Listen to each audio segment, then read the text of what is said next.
उसने कहा, सुन, अहद निभाने की खातिर मत आना।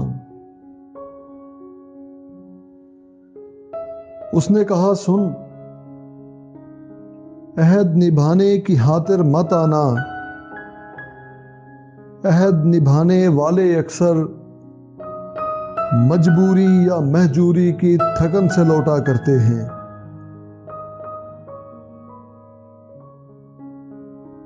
तुम जाओ और दरिया दरिया प्यास बुझाओ। जिन आंखों में डूबो, जिस दिल में उतरो। जिन आंखों में डूबो, जिस दिल में उतरो। मेरी तलब आवाज न देगी, लेकिन जब मेरी चाहत और मेरी ख्वाहिश की लो इतनी तेज और इतनी ऊंची हो जाए, जब दिल रो दे तब लौट आना।